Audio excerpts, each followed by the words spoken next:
Welcome, everyone, to the Below Average Joe's MMA podcast. Thank you for joining us for this weekend recap edition. It's February 7th, 2022.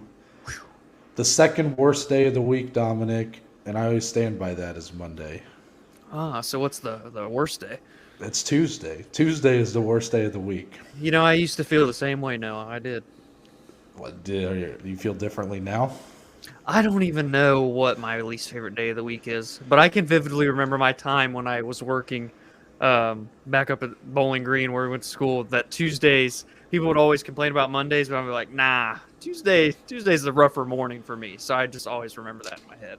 Yeah, and I can't really explain why, because, Monday you're jerked out of your, slumber, sleeping in, enjoying your time, and it's like you're back at work, or if you're in classes or whatever it might be.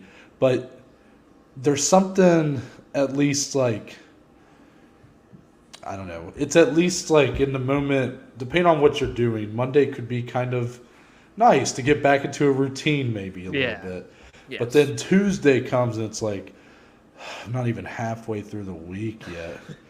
Yeah. And a lot of the reasons why Tuesday sucks is because Monday beats you down so hard.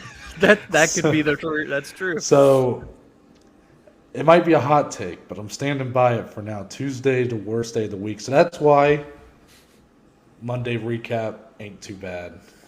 Right. That's why we stay away. No content on Tuesdays. Exactly. That's that is the plague right there, Tuesdays. Yeah.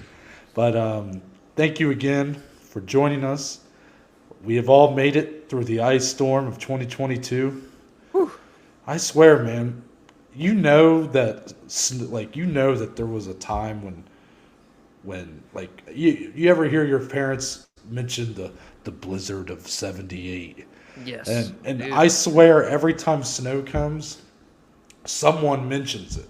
Yes. Whether it's my mom, my dad, someone. And it's always the blizzard of 1978. And I'm like, my God. I'm like, what happened? Right. I'm like, it was so bad that everybody just remembers it. And every time snow comes, it's like that is the 10, Yes. So we made it through the ice storm of 2022. Dominic, I'm assuming that you were iced in for at least a day. Yes, I was. How was the weekend? I know you were celebrating your sister's birthday. Congratulations on making your way out. You were in a escape room, I saw. Oh, yes. Yes. Your mom's Facebook does always so exposes you. But it was a great weekend, man. I got to celebrate my little sister, her 13th birthday. Had a lot of the family over, and I had one stipulation during the party, and that was, Mom, we can have this party. It's not me. It's it's my sister's time to shine. But can I have the fights on the TV while everyone's there? And she obliged. So I was sitting on the couch eating pizza, eating cake, eyes glued to the television, or at least as much as I could. The whole family there was asking me everything about MMA. I felt like a smart guy. It's kind of cool when you're around people that don't watch it. So, yeah, you're like, hey, Joanne Calderwood's never been taken down before. It brings me back to that every time. Exactly. Luckily, none of that happened for UFC Vegas 47. So I had some good fights to watch with family, with friends. It was a good weekend, man. How about yours? It was nice. I'm pretty sure I didn't put pants on since we were in here the last time. So last Wednesday. I'm pretty sure I went from, once we stopped recording, I just, like when you can, those pants where you could just like rip them off. Yeah, I think of the guy in Jackass. I can't remember what his name. No, but it's the guy that always goes, I like to party, and he rips his pants off. Yeah. Ryan, I forget what his name was. It Ryan Dunn, or is that the one that passed away? That was the guy that passed away. I can't remember. Someone let us know in the comments below. The new Jackass is about to come out, by the way, too. Yeah. That's what it reminded me of.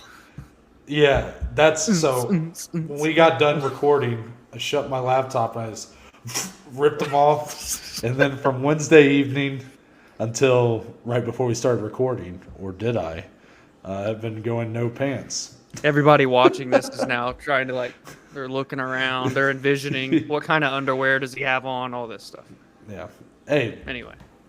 Comment below. Give me your guess. What? If you guessed the color right, He'll send you something. We'll give you all the money in our anchor balance. There we go. But I guess, Dominic, with that being said, let's get into the fight announcements. Let's do it. Well, the announcement. You know what? Can we just talk about my underwear some more? Because I really don't want to talk about this fight. I knew you were going to say something I'm about just kidding. 5-round main event happening on May 21st. We'll see Holly Holm going up against Ketlen Vieira. Now, Dominic, I will admit, when I saw this fight was announced, I was like, okay. Mostly because of the 5-round main event part. But bantamweight got shaken up with Juliana Pena's win against Amanda Nunes. That's true. So all of a sudden, I'm not going to pretend. I'm not going to act like this fight is like going to be the one I'm most excited for on this card, which is kind of the reason why it shouldn't be a main event. Like if it's not going to be the most interesting fight on the card or the biggest fight on the card, because likely whatever the co-main is going to kind of exceed it probably, as has been the case. I don't know why the UFC keep trying to force Holly Holm into like 5-round main events, and we've seen it. Like, you know, she looks good in 5 rounds, but like Ketlen Vieira had a pretty dull performance in her 5-round outing with Miocic Tate. Yeah. So I'm glad that they're being matched up, but I would rather it not be in the circumstances that they are. What do you think? Yeah, I think that's a good way to put it. I mean, what's crazy, too, I was just looking. We haven't seen Holly Holm since October of 2020, so she didn't fight at all in 2021, so a bit of a layoff for her. I know she had some fights that got scrapped, but, you know, she's back here. As you said, another 5-round main event, this time against Ketlen Vieira, so a fresh matchup. Also, as you alluded to, Ketlen's performance against Miocic Tate, not the craziest. You know, there weren't a ton of big takeaways here, but if she can come in and beat Holly Holm, she's all of a sudden going to be catapulted into the top 2 in this division, potentially right there for a title shot. For Holm, if she wins, is she going to get another title shot? So I don't know. It's just so odd in terms of like trying to matchmake for Holly, but she is on a 2-fight win streak. She could make it 3 here, and then it's just hard to kind of deny her, I guess, at the same time. I don't know. It depends on who the champion is, and now that's not going to get answered for a while, because we're going to talk about that. Yeah. But the rematch between Pena and Nunes is probably not going to happen till the fall. Yeah. So Holly Holm, though, I will say, in her last main event, like you mentioned, October 2020, was a like renaissance performance for her against Irene Aldana. She looked fantastic. Aldana had been surging a lot. A lot of people were really interested to see how she would do. And Holly Holm just beat the brakes off her for 5 rounds. Barely got touched in that fight. Second best performance I've seen from her outside of her title win. Exactly. So even though she has the long layoff, which could be a factor here, I think this is a tough fight for Ketlen Vieira. I mean, Holly Holm, there's a reason why people are kind of tired of her, and that's because she is not good enough to beat Amanda Nunes, at least so we think. I mean, who knows now, because Amanda looked like a shell of herself against Juliana, but based off of what we've seen in their first encounter, she's not good enough to be a champion right now. Right. But she's basically good enough to beat everybody else in the division besides maybe Jermaine Durandamy. Yeah. So she's a gatekeeper, but she's gatekeeping literally the challenging for a title spot. That's true. So she's kind of become I guess, a pariah to some fans, because UFC love putting her in these main event spots. And I get kind of why, but at the same time I don't. Like, what is... Like, I guess maybe it's more for Ketlen Vieira because she still has a lot to prove, and she's the one that with the win could really pronounce herself as a title challenger. But we saw how she looked over 5 rounds. She looked, I don't want to say she looked bad against Miocic Tate, but it was just a really sloppy fight. Yeah. And Holly Holm, we've seen how she looks over 5 rounds. She looks good. She doesn't gas out. She's got she's got really good cardio. So I don't see what doing this for 5 rounds really proves. And if this is the biggest fight on that card, I'm just not going to be, in love with it. I see where you're coming from for sure. But that's all for the fight announcements. But we do have some more news, Dominic. That starts with Tough 30. Season Another 30. One. Yeah, The Ultimate Fighter, it's back. Going to be starting in May, right? Yeah, they start filming later this month, comes out in May. Yeah, so the two divisions for this season is heavyweight and women's flyweights, which I'm on board with. I think those are two divisions that could use. I mean, women's flyweight is on the come up, Yes. but two divisions that I think could use a more focus on the prospects and trying to build a pool of talent. But we have the announcement as far as the coaches for this season, and the rosters were released for the two divisions. So Dominic, Amanda Nunes, and Juliana Pena will be the coaches for the 30th season of The Ultimate Fighter. Let me get your thoughts on that first before we talk about the pool of talent. Yeah, I mean, it looks like the rematch is going to happen. You know, we had all these question marks in the immediate aftermath, especially myself with Amanda's future in general. But here we are. They had a nice little interview on Sports Center or something, so not a lot of animosity. They were just discussing this the season coming up, kind of how they felt about it, and then of course the rematch that will follow. I'm assuming sometime in June or July, it looks like, and you know, it's exciting. It's not. You know, I still feel like there was somehow it wasn't able to work out for the UFC to get Masvidal versus Covington. I feel like that's still a miss in terms of having a ton of eyes drawn into your show. But you know, you have this built-in storyline here. Dana is adamant on saying this is going to be the biggest women's fight of all time. Now you have a whole season to brew it up even more and create more storylines. You already have the talk of Amanda leaving American Top Team too and making her own kind of coaching and private team. So there is still a lot going in here. And again, we're going to get the rematch and potentially could lead into a trilogy and just a long, prolonged rivalry here in the women's divisions. I'm excited. I'm just glad that Tuff's back. I know you weren't big on like the return, but it just gives me a little bit more MMA to watch is all. Yeah, I think this is like a big mistake. Big mistake by UFC. Not the fight, like not the rematch. I think that's the direction you should go as far as a fight, Nunes Pena 2. But the worst part of UFC 269 in the build-up was any time that those two had to talk trash to one another. And as much as we like to say, Dominic, that Tough is about the prospects and building up these guys that are on there to make a name for themselves, men and women to make a name for themselves, it's really carried by that rivalry between the coaches. Mm-hmm. I think that's part of the reason why the Volkanovski-Ortega return season kind of didn't do it for a lot of people. It's because while the fight was very highly anticipated, it wasn't because they like hated each other. Mm-hmm. I mean, I know that they kind of got to the point where they were kind of annoyed with one another or whatever, but it's more just because they were two of the highest level featherweights in the world. So it didn't lend itself to be like, oh, I got to tune into that. Right. Pena Nunes, I think, is actually going to cause people to avoid it rather than – because Nunes is already not the best. That she is the GOAT of women's MMA, but trash talking she is not. Right. She doesn't speak like perfect English, and of course, with that accent, it's hard to kind of understand her when she starts like getting fired up and angry. Mm-hmm. But her trash talking leaves a lot to be desired. Doesn't make her any less of a fighter, any less of a champion. It's just a reality. Juliana Pena, kind of awkward. Kind of awkward, if I'm being honest. Ever since she's been champion, and really in the lead up, like she was saying that Amanda was ducking her, and it was like, what the hell are you talking about? Yes, she won. But ever since then, when I've seen her talking, it's a little cringy. So if anything, I think that these two being the coaches for this season kind of just going to make more people tune away, if I'm being honest. I mean, it's just going to lead to a lot of probably cringy moments and not much else. But I'm going to use that to transition into the rosters being released now. Obviously, Dominic, this is a lot of regional talent. Yes. Prospects. These are people that have mostly never fought in the UFC before.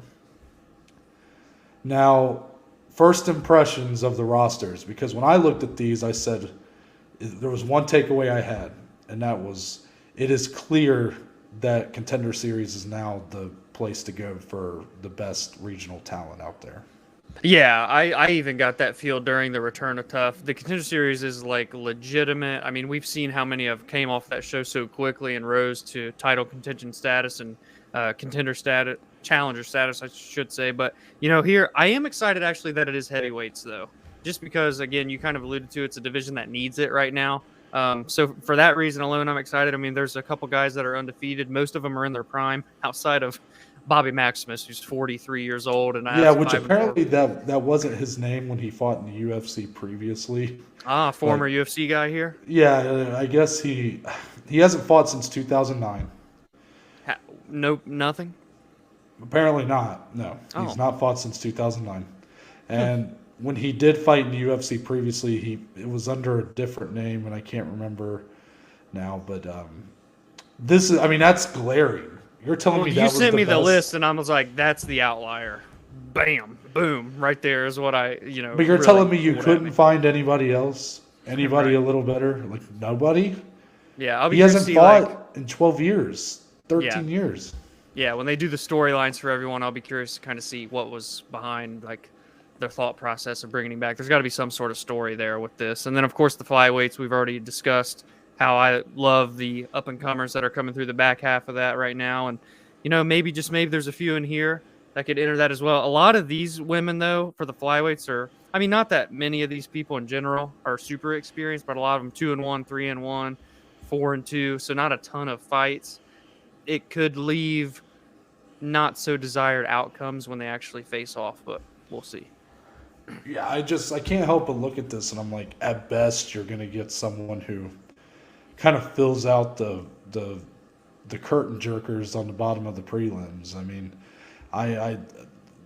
this was where it was like fully confirmed in my eyes that like Tough is not required viewing. It hasn't been for a long time, but even when they brought it back and we thought maybe they would change things up, to me it's very much like the most hardcore fans, sure, you have more MMA to watch, but really it's probably not worth your time.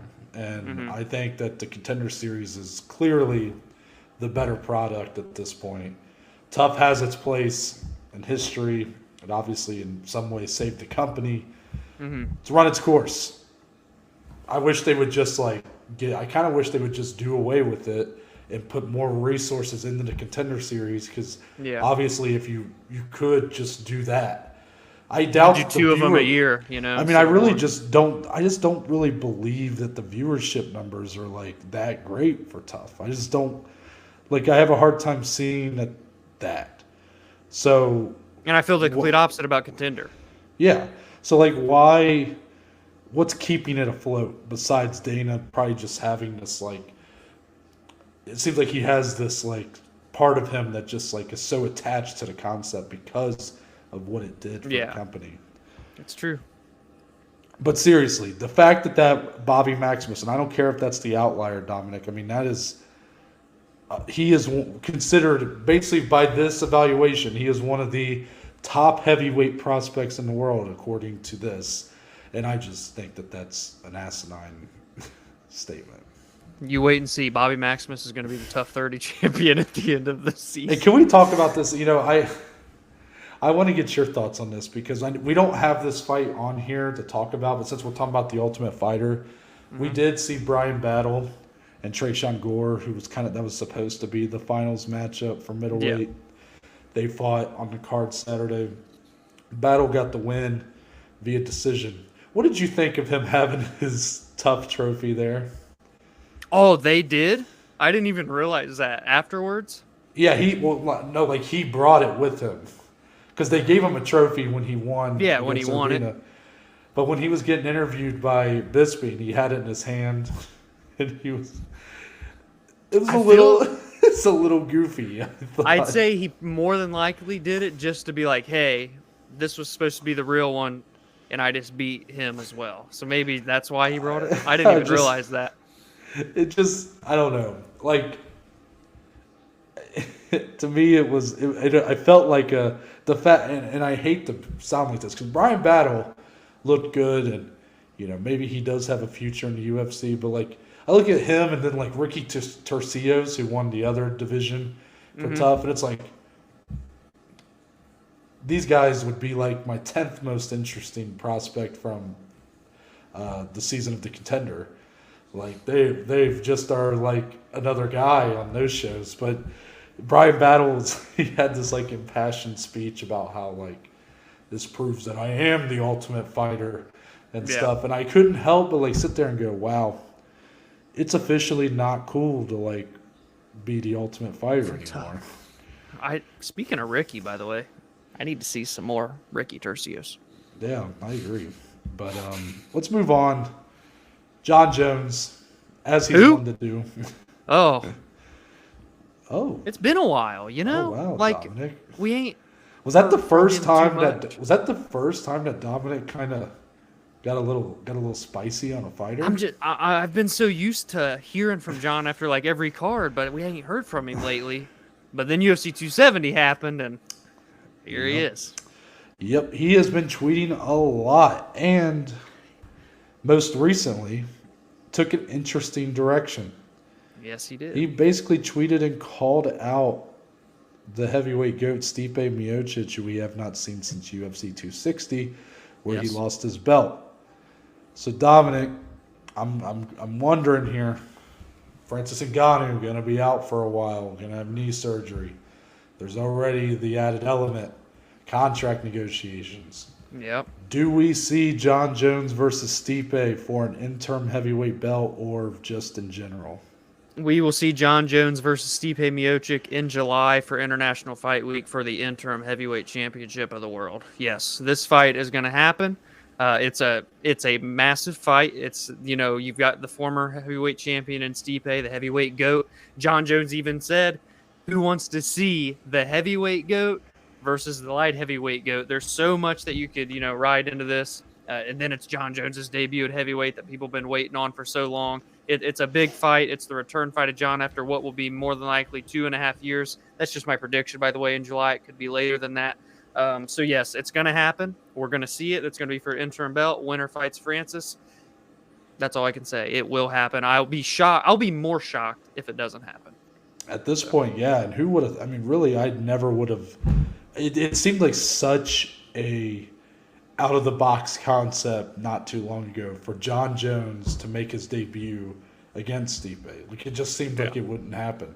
I remember we talked about this very idea in, like, August, and it just seemed like not going to happen. He's fighting for the belt.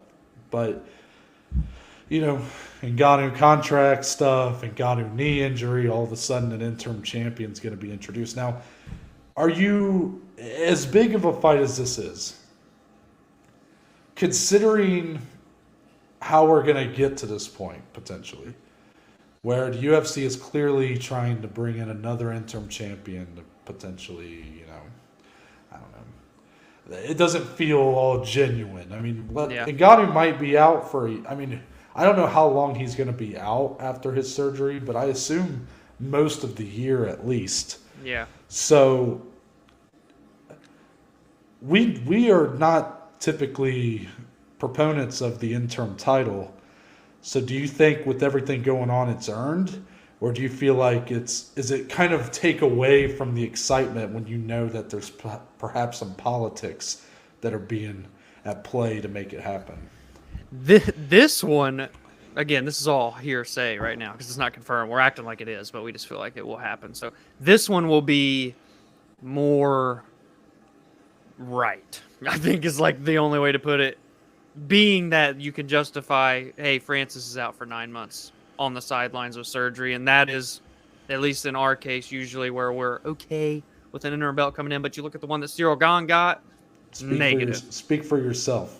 Fair enough. But the one that Cyril Gahn got was god-awful. We hated everything about that. So, you know, when there's an injury, when your champion's on the sideline for 9 months, I understand putting an interim belt on the line. It's going to make the fight better because you can promote that there's a championship on the line.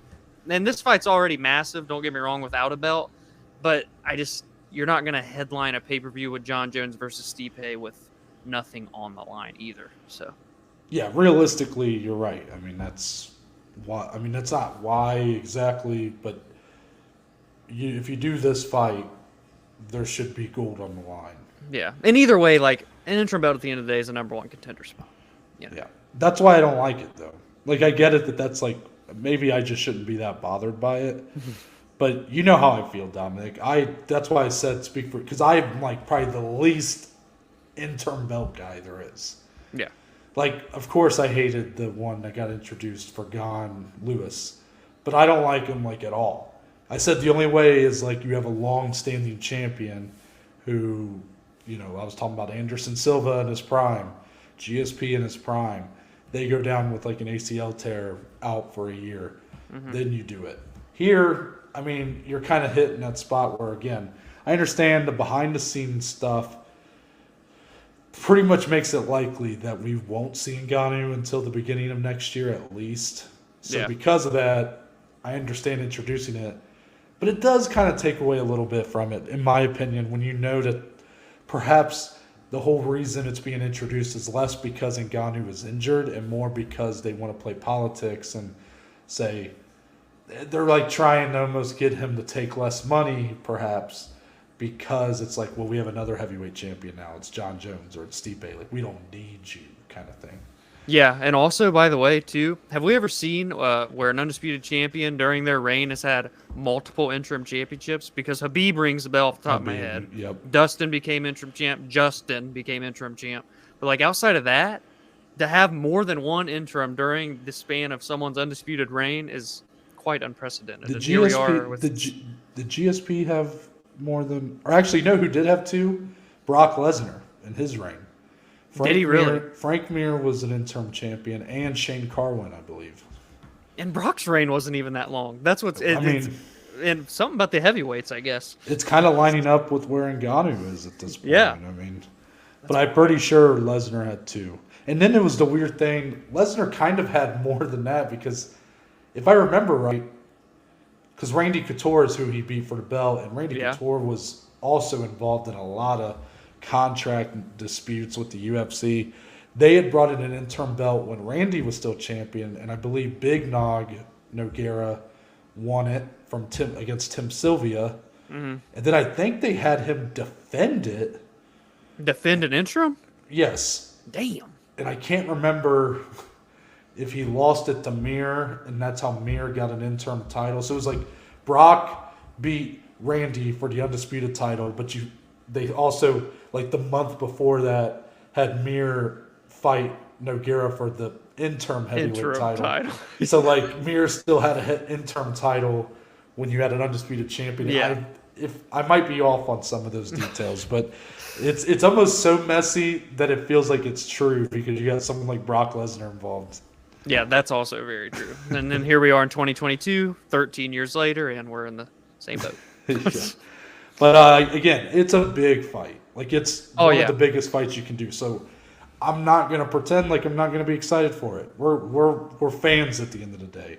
Yes. We would love nothing more to drown out everything on the outside and just focus on what happens in the cage. And we try to. Yeah, and that fight in itself is... I think we do a better job at that than a lot of people. Yeah. But it's just hard because Ngannou is a guy that I feel like has earned our support.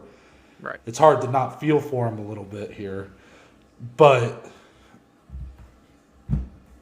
and you do have to, and it just makes me wonder. I can't help sitting here during this discussion and think, okay, had Francis won that fight the same way against Cyril Gane back in January, but there was no knee injury, what would we do? Do you think we would just see Francis and Jon, or do you think there would still be some? I mean, because obviously the contract talks are still there, regardless of a knee injury. So apparently, what I think, and this might change from what I said post 270, because at that time, like we kind of knew Ngannou had a knee injury, but we didn't know how long he was going to be out for. I don't think.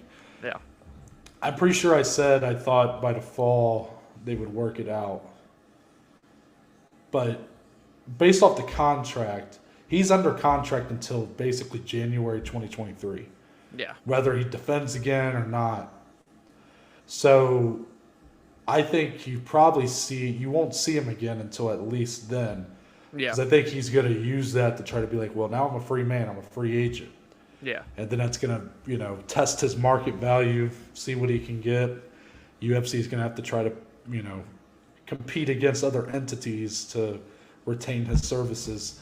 So because of that, it's almost like injury or no injury, you almost have to do this interim belt, I guess. I don't know. It's going to get very interesting. I still believe that by the end of all this messiness and politics, I still believe Ngannou will stay with the UFC and will remain the heavyweight champion. It just sucks that it sucks to sit here in February, the first week of February, and know that we're probably not going to have a clear direction on this heavyweight division until at least another this time year next year. Yeah, it sucks. But let's move on to the with that somber note. Let's move on to the regional showcase. LFA 123 was what we watched this week, Dominic. The third time we featured LFA on the show. They're a mainstay. I mean, let's be honest. They're the biggest of the smallest. They're the biggest. That. Yeah, they're the can we biggest. Get that on a shirt? The LFA, you can have it. Just give me 5 cents for every shirt or something. Yes. Out of the regional promotions, they are the premier organization. Mm-hmm. Especially in terms of feeding talent to the UFC. Yeah, they have a clear relationship with the UFC. They're on Fight Pass, all that. And Dominic, hold on. Go ahead. While we're on that note, I just had to say because I heard it on the broadcast. Like we said, it's the premier. They send a lot of people to the UFC. I think they said over 260 fighters from the LFA circuit since it started have went to the UFC. So then there's just a little bit more background on it. There you go. That's a lot. I mean, that's a shit ton of fighters. Because the LFA's, I don't know what. It used to be RFA. Yeah, it used to be RFA. And then LFC bought them, and now it's LFA, I think. Yeah, something like that. If it counts both organizations. All the umbrella. So if it's 260 across both, then I'm pretty sure that dates back to 2005 or 4. I might be wrong on that, but I mean that's a lot of people. Yes. But no title fight for this one, but we did get to see some really high level prospects on this card, Dominic. But as I always do, I'm just going to open the floor to you and say what stood out to you, good or bad, from LFA 123. Well, I have to start, of course, with I feel like we always analyze the production, but we've talked about the production side of LFA already. It's great, top tier. But the commentary booth this time around, Laura Sanko, Anthony Smith on the call. I loved it. Noah and I talked about this off recording, and we couldn't help but feel that maybe they're warming them up, right? They haven't made their commentary debut in the UFC. They've done pre-fight and post-fight shows. Laura does the weigh-in shows on the pay-per-view days. And she's done the Contender Series. Mm-hmm. So now it's okay, because they're both fantastic. I love listening to Anthony Smith talk. Laura Sanko's incredible at analyzing fights as they happen. Let's tune them up, right? Shawn Michaels tuning up the band. And then hopefully this year we see them both on the commentary team. So they did amazing. The fights were great. It was a pretty long card, over 3 hours long. But honestly, the first kind of main card fight, Logan Nail, after suffering a nut shot 45 seconds in, he goes about 20 seconds in, and then he gets a knockout after that against Houston Williams. So both those guys, it was 2-2 versus 1-1. And again, you see that a lot on these regional shows. But Logan Nail built like a brick shit house and had a very powerful striking. That's what led to the knockout there. And to do that just 15 seconds removed from a groin shot, maybe the groin shot wasn't as bad, but still, I'd be puking after 20 seconds of a groin shot. So that was pretty impressive, a KO to start off the main card. I want to go with that one, Noah. Okay. So obviously the main event, Dan Argueta getting a TKO, he looked fantastic. Yes. I believe that makes him 7-0 now. It's pretty clear that he is probably going to be in the UFC sooner rather than later. Yeah. And really his opponent too, Myron Santos Alves, that guy could very well be in the UFC soon. They were both flyweights, right? So with a division like flyweight that is in need of kind of more talent, both those guys I think could do very well. But Argueta getting the TKO in round 3 takes the cake. But I'm going to focus on the co-main event, even though it wasn't the most exciting fight in the world. Askar, interesting name. Yes. He gets the unanimous decision win over Rizkulbek Ibramov, another interesting name. And even though Ibramov was not the most highly touted opponent, Askar has an interesting story because he was signed by the UFC couple years ago. Never made his debut. Had a lot of health issues, I believe. Was never able to make his debut. So then he's been back in LFA for a second stint. I believe now that was his fourth fight. I believe he's 3-1 in his 4 fights at LFA. And to me, with this win, I mean, it was a grapple-heavy performance, but he kind of just enforced his will for the most part. Mm-hmm. I think it's time to bring him back. I mean, you already thought he was UFC caliber before. He's only 27. Mm-hmm. Very clear that, like, give this guy another shot. I mean, I know the health issues, but who knows what really led to him not being in the UFC anymore. But as long as the relationship is still okay, I think you bring him back in. Yeah, we got to see him in the cage this time around. Obviously, if he stays healthy, it could be an absolute problem. Yeah. Any thoughts on Cody Davis and Peyton Brzezinski?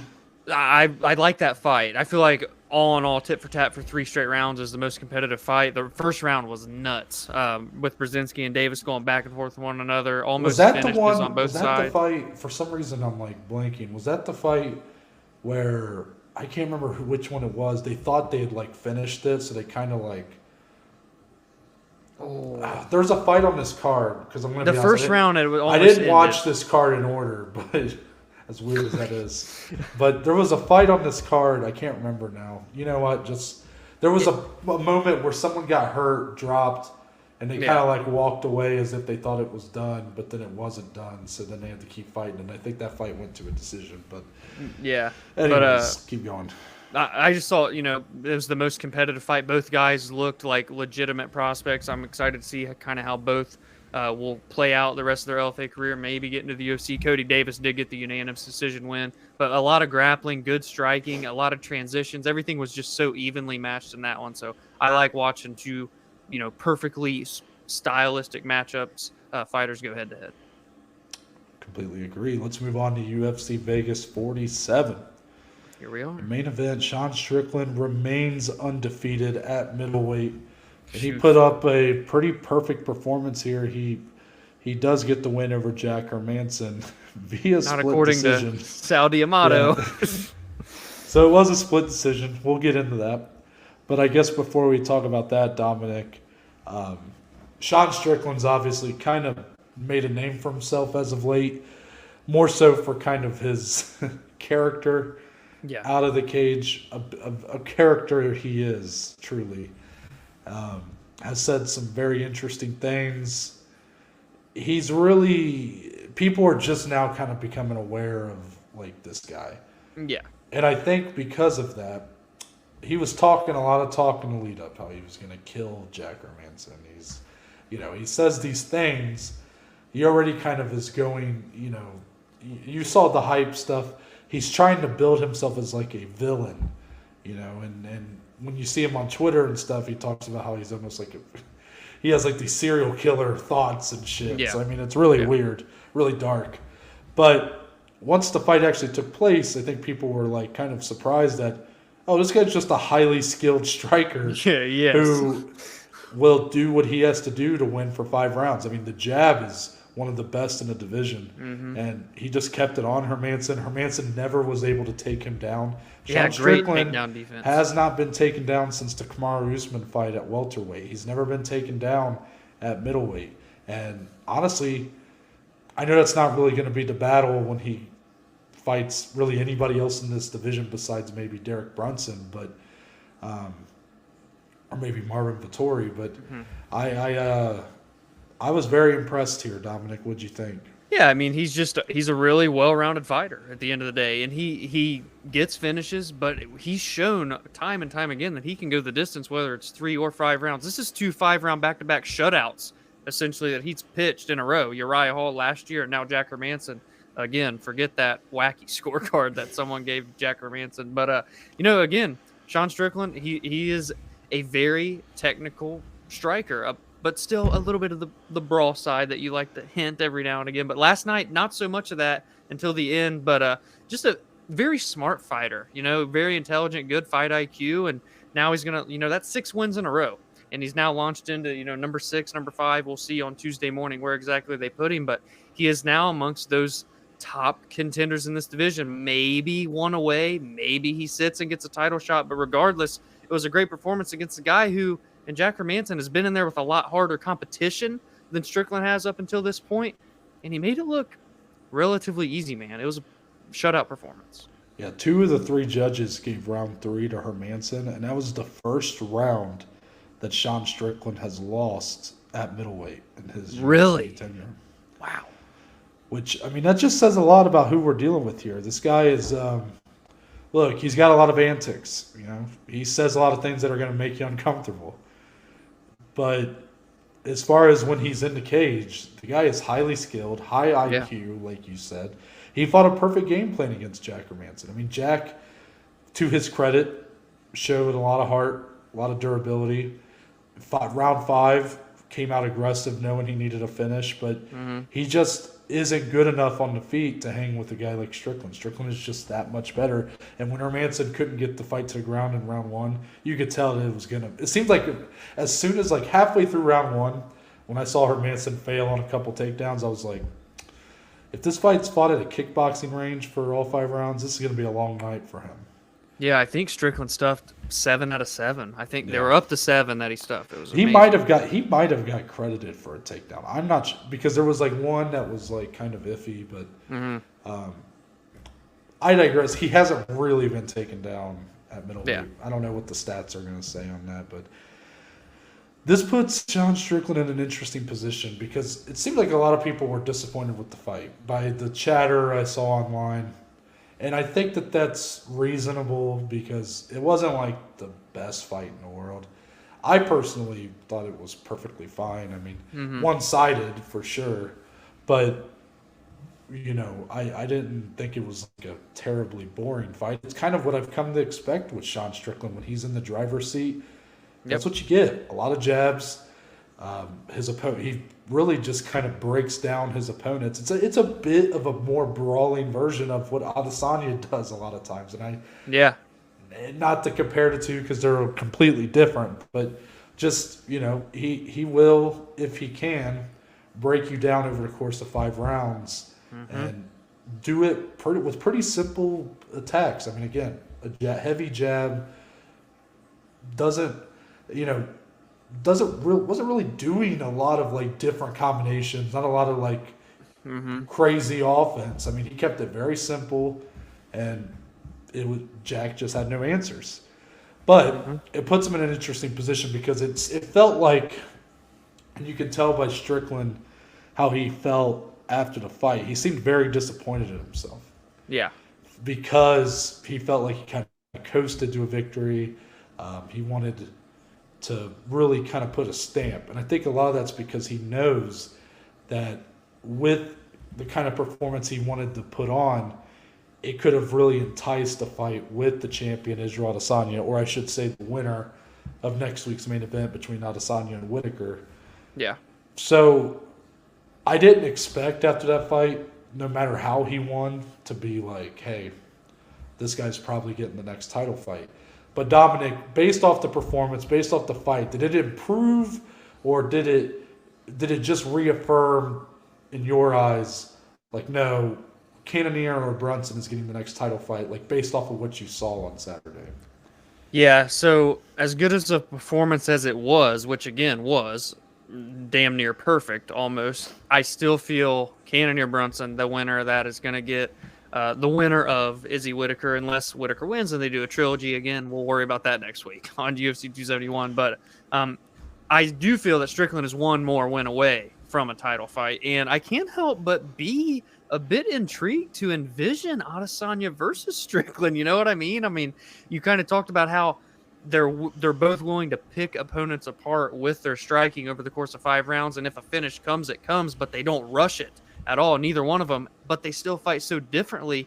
You know, Sean's a relatively tall, long, lanky guy as well. I think that'd be a fun fight. Strickland just is a guy that can cause problems for everyone ahead of him still in this division, and beating a guy like Jack Hermansson, who is super well-rounded, who is a good grappler, said a lot for where he stands and where he can be, by the end of 2022, which could be across the cage from a champion. So a great performance. But again, I'm going to go Cannonier Brunson winner. Should get the title fight first. Strickland, one more win, and he's in as well. I would agree that the winner of that fight next Saturday should be next, regardless of if it's Cannonier or Brunson. But we talked about this off recording. I kind of have this theory right now that I think Sean Strickland might be in a better place than people think in terms of maybe he did secure himself a potential title shot. And let me explain why. It does depend on who wins next Saturday, both in the title fight and in that bout between Brunson and Cannonier. But let's say Izzy wins. I think most are kind of expecting that. I don't know. Maybe there is a lot of people thinking Whitaker. But let's say Izzy wins just because he is the champion right now. If Cannonier wins, I think there's no chance Strickland gets the next title fight. I think Izzy has said previously he wanted to fight Cannonier, and I think Cannonier now is back in a position to where he wins this. If Izzy wins, I think that's the fight you do next. But if Brunson wins, it's interesting because, again, I think Brunson would have earned it. I mean, that's, 5 in a row for him.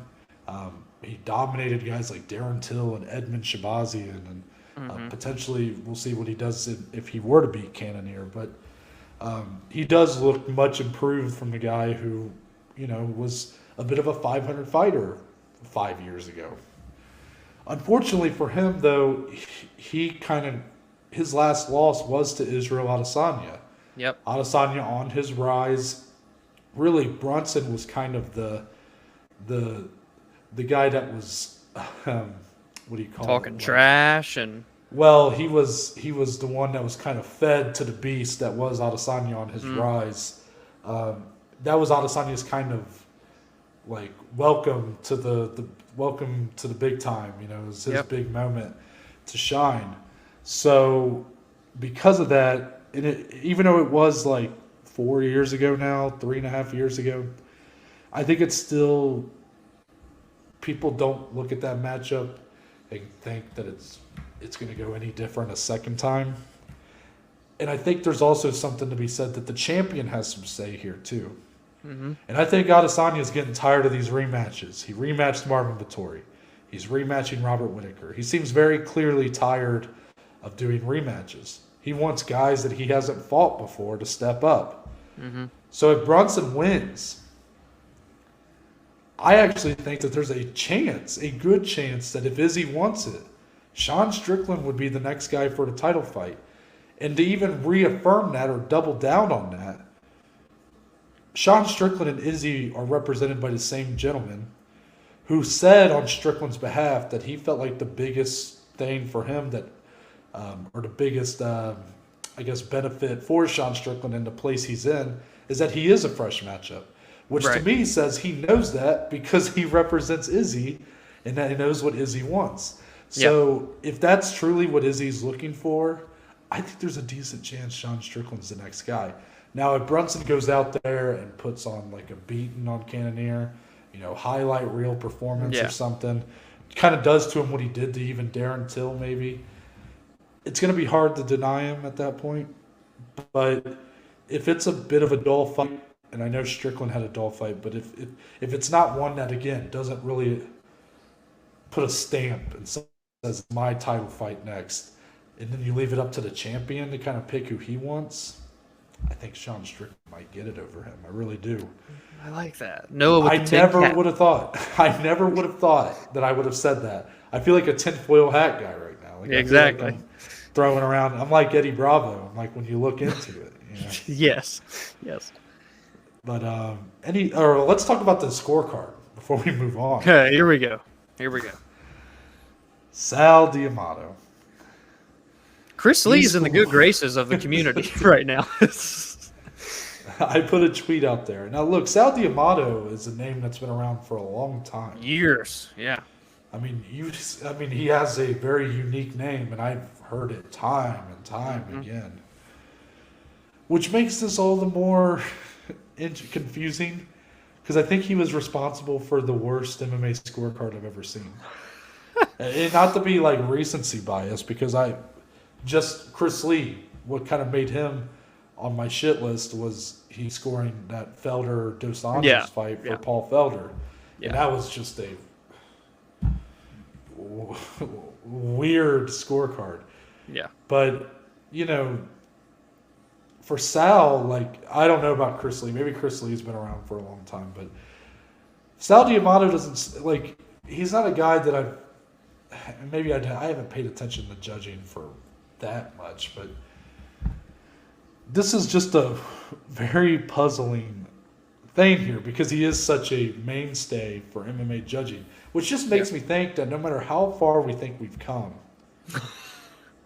that there's still so much work to do on MMA judging. Because you got a guy who's been there forever, and he just put in this. Yeah. I mean, this is unforgivable because I know it ended up not mattering. Sean Strickland wins.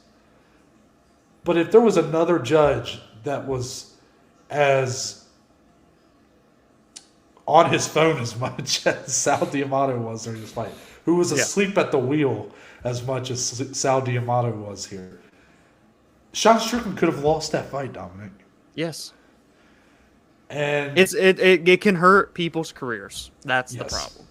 So it's just like when people jump down, you know, when people get on Herb Dean or any of the other referees when they make these mistakes, because it can alter someone's career. If you have an early stoppage or late stoppage, it can hurt a career in many different ways. Yeah. Same with judging. So I think this is unforgivable. I mean, I think a scorecard like this is enough to be like, you're never judging a fight again. Yeah. I don't know how that works. I don't know how, like, again, I know the state commission is the one who brings these judges in. The UFC do not hire these people, so I know that, like, it's not the UFC's fault. But how is this, at this point, how are we still having scorecards like this? Yeah. Like, it's I get it. Okay, just go ahead. I was just going to say, this was a card where we had there were 3 total split decisions. But the 2 other ones were, like, much more competitive and more understanding to get a split out of. And I didn't even think one of those 2 shouldn't have had a split. But regardless, there were 2 other splits, and they made more sense. This one, absolutely no way did Hermansson get 3 of these rounds. And it's just, it's crazy to me that, like you said, this is still happening this far in. And for Sal D'Amato, let's take a vacation. Let's take a break. I think when Chris Lee made that scorecard, we said, hey, take a break. We need him away for a little bit. Go back to some classes, go back to read some books. I don't know. Me and Noah, if we can step in and judge, I think we would do better than what this one was. So, again, when it comes to hindering a fighter's career, their earnings, their potential to grow and move up forward in this sport, I mean, we're talking Strickland's on his way to a title shot. If he loses, it fucks that all up. So that's where it's a really big problem for me. And I know everything can't be perfect. I get that. Not every judge can be perfect and whatnot. But, man, you ask every single other person that watched that fight, I bet you wouldn't find another one that scored 3-2 for Hermansson. So, for what it's worth, I guess all of the media scorecards were all for Strickland. That would have been awkward if one of them did it and I just said that big statement. But no, I mean, for what it's worth, not that I necessarily put a ton of stock on other, MMA media scorecards, but you've seen it, right? Like, you've seen those where certain websites will post them all, like, when you look at, like, GSP Johnny Hendricks, and it was, like, Hendricks all the way down, and then you had, like, 2 or 3 people at the bottom that scored it for GSP. This apparently didn't have a single person that scored it for Hermansson, besides Sal D'Amato, of course, and he's the one that counts, so shame on you. Let's talk about the big standout from this card, Dominic. Yeah. It's got to be Shavkat Rakhmonov. He gets the first round KO of Carlston Harris. That makes it 15 fights, 15 finishes, 15-0. Is it too early to say that this guy's a future title challenger, Dominic? Not one bit, my friend, because he has shown absolutely zero weakness when he stepped into that UFC octagon. It was one thing to start out 2-0 against the competition that he had, but to do this against Carlston Harris, who was on a 5-fight tear, all via finish, 17-4 record, well-rounded, he makes it look so easy, Noah. He makes it look so easy does Rakhmonov, man. Again, like you said, biggest performance, biggest highlight of the card, and honestly, the most standout performance of the year through 3 cards so far. I mean, this kid's unreal. A future title contender, to say the least. Yeah, that's so true. Very interesting. You said through 3 cards, the biggest standout so far. You might be right. I mean, maybe you give it to Calvin Kattar because you know the main event, but no. I mean that's regardless. That's just splitting hairs. I mean, at the end of the day, this guy through a month that we've had the UFC back is the biggest talking point right now, or the biggest standout. And last night, or Saturday night, watching this on Monday, felt like he was finally kind of becoming recognized a little bit. Yes, it did. Very much. Much more than previous. You know, he's been on our radar for a little bit, but it felt like we've been having to like really push his name out there, be like, guys, Shavkat Rakhmonov, be aware of him. Yeah, but even like you did it on the round table. Yeah, even our friends, you know, like Branson, he posted a tweet about Shavkat Rakhmonov before the fight. So to see like that there were people kind of interested in him, not just because of like our preview or whatever, but just that his platform is getting a little bit bigger. And then after this win, the fashion had happened. You throw a spinning heel kick. Holy shit. To follow it up and knocked him out cold with the follow-up punches. Yeah. Top 15's got to be next, right? Oh, I sure hope so. And then, you know, it has to be a part of the discussion, though, because we were talking about this off recording. We saw it on Instagram and Twitter, BT Sport, even our friend Branson, as you said, brought this up as well. Shavkat Rakhmonov and Khamzat Chimaev are both 27 years old. They're both undefeated phenoms, and they're both in the welterweight division. Now, Khamzat, of course, a little bit ahead. He's in the rankings, right? We realize this. But it just feels like a matter of time for these two gentlemen are squaring off, not only just as a fight with two superstar athletes, but potentially for gold on the line. No, I mean, this is the future of this division right now, absolutely exploding, and Rakhmonov deserves to be a part of that same type of conversation as Khamzat, even though he doesn't have that following, that trash talk that Khamzat does. Skill set wise, he needs to be right there in the discussion, in my opinion. It's so interesting that Khamzat might be too far along to even call him a prospect anymore. I know. If you do call him a prospect, the 2 biggest prospects in the UFC are both in the welterweight division. Yep. That's interesting. Yeah. Because it's not the division that typically people go to as like one of the best. And it's in the division with the most dominant champion right now. That's true. Now, we do have a champion that also is perhaps on his way out. It's like a couple different directions it can go here, because it's like which one of these guys, and you know, how being further ahead kind of answers that, but it's like which one of these guys could potentially take the crown from the king.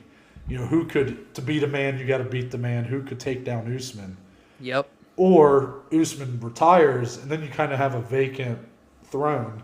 Mm-hmm. Which one of these guys is going to be good enough to hold that position next? Because I think one of these two, they're going to be hard to beat. The only one that, I mean, I don't know how that matchup goes if when they fight. Yeah. But man, I can't wait for it. I mean, it's you got to feel like it's just bound to happen. But yeah, again, the fact that the two, like you said, 2 biggest prospects in the UFC, whole organization, both at 170 pounds. And what I think is even more impressive about Rakhmonov is he, you know, Khamzat started his UFC career against John Phillips. Not really a UFC caliber guy. I think he went 2-6 in the company. And then he did have that amazing feat where he fought like less than 2 weeks later against Reese McKee, who unfortunately fizzled out after going like 0-2. And then he fought Gerald Mearchart, who's more UFC caliber, while Rakhmonov made his debut against Cowboy Oliveira. Yeah, who and finished who is maybe past his prime, not as good as he once was, but definitely UFC caliber. That's a hard-ass debut fight, is what you're saying. So basically, hard debut, and it's not necessarily. Michelle Prazeres was the next one, who I believe, just got suspended for PEDs. So you fought a jacked up version of that guy. Right. But he's no slouch either. Very much shorter, stouter version, but like a fucking just tank of a man. Yeah. Another UFC caliber opponent. And then here, Carlston Harris, who I still think has a bright future, and he made it look easy. Mm-hmm. I mean, I don't know when you're going to see him really be tested, but I don't know if it's going to be 11 through 15. Yeah. I mean, right now, he might beat outside the top 5, maybe every fighter ranked in that division. Yeah. Him and Hamzat, they feel like guys that are already ready for top 5, but you kind of have to bring them along a little slower than that, Exactly. They couldn't have a more accurate statement than that. Let's get into the rest, because there was some other standouts here. Yeah. Brendan Allen takes the fight on just a few days' notice. He gets the submission over Sam Alvey in round 2. Had to go through a little bit of adversity to get there, Dominic. Yeah. But that does make it 8 straight fights for Sam Alvey without a win. 0-7-1 during that time. We'll focus on Brendan Allen for a second. Was this the win that you feel like he needed to kind of get himself back on track, or was there any concern with the fact that he kind of had to weather some early adversity in round 1? No to both, and it's because obviously he got back on track, right? I mean, he lost in I think it was November when he fought to Chris Curtis or something like that. November, December, yeah. Yeah, it wasn't that long ago as well. So to get a quick bounce back here, but he took this fight on 3 days' notice. It was at 205 pounds. You could tell looking at his body, he's not a 205-pounder. He just walked in off the couch, essentially. But he gets the finish again, had some adversity. It didn't really do anything for me in terms of he's right back on track. But I'm still a huge believer in Brendan Allen when he's has a fight camp and he's at 185 pounds. I love the guy. I think he has a lot of potential. And then what was your second question? Sorry, I was about to go to Smile and Sam, but you had a second part. The second question was more like the early adversity that Brendan Allen had to face. Was that at all worrying to you moving forward? No, not really. Just because Smile and Sam, at the end of the day, yes, he's been on a horrific skid, but he's a tough guy. He's been in there. He's a veteran, and again, it was a 3 days notice. Brendan accepted this fight on Tuesday at 205 pounds. There wasn't much takeaway for me on Brendan, but I am happy he's back in the win column. But it comes to the detriment of Smiling Sam Alvey, a happy guy. Usually, not always, but sometimes in fun fights. But this, 8. What was that tweet I sent you? It's the longest winless streak since BJ Penn being it's tied for the most of all time. 8 in a row. So, I still, for some reason going into this fight too, I was amazed that he's still only 35 years old. So it's not like he's can't fight anymore, but the end of the road probably for the UFC, at least that's what I would think. I don't see how you can really justify him being in there. I know he's a veteran. I know he's willing to fight whoever, wherever, but you just can't really justify it. You don't want to see anybody take unwarranted damage because the finish was pretty convincing from Brennan. He hit him with some good shots before getting the submission. So, that might be the end of the line for Smiling Sam Alvey, Noah. Well, it's just the 35 years old, but it's fight years versus age, right? We talk about that all the time. So good career for Smiling Sam. He was a favorite for a long time, but Brendan Allen, good win. But it's hard you just don't really know how to. Yeah. He took it on such short notice, but he feels like a guy that's much better than Sam Alvey at this point. So it's kind of it's hard to really evaluate it, Yeah. After that, Julian Erosa and Steven Peterson kind of went to war. Hell of a fight. Yeah, they went to a 3-round war. It does go to a split decision. I do think the right man won here. Julian Erosa gets the win. Dominic, this was all gas, no break. All offense, no defense. It was sloppy. It was fun. I mean, Julian Erosa, this is what he does, though. This guy is so underappreciated right now. Yeah. People need to look at Julian Erosa the way they look at, I don't know, Darren Elkins. He's a guy that's a mid-tier fighter, but one that has a ton of respect behind him because of the durability, that he shows in every fight, the heart he shows. Julian Erosa don't have a lick of defense, But man, is he just so fun, and he's so wild with his offense that every fight you don't know what's going to happen. This guy gets finished all the time. He finishes fights all the time. Yeah. And here against Steven Peterson, who might have the worst chest tattoo I've ever seen. They went to war, and Steven Peterson missed weight, so it's so unfortunate that he doesn't get any of that bonus money. That's where I have a question. Yeah. Because I actually just looked it up to make sure. So they got awarded the fight of the night. Does all of that money go to Arosa? All 100,000 goes to Arosa, Damn. and Arosa gets 20% of Peterson's purse. Oh, that is tough. So if you're Steven Peterson, that is a very tough pill to swallow. But I mean, that's what happens. You miss weight. So I'm glad Arosa got the win because he felt like he earned it. Yeah. But also, I just thought that, considering he made weight and everything, just when it was a split, I was like, okay. It was a close fight, but, I hope Arosa gets it here. He did. It doesn't necessarily tell me that Arosa is going to be, some top-level guy ever, but this fight was fantastic. It was the best fight of the night, right?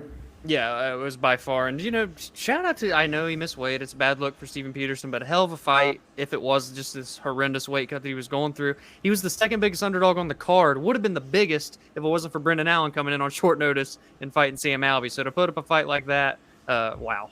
Well, what's interesting, and this is kind of a little embarrassing for Steven Peterson, this is back-to-back weight misses.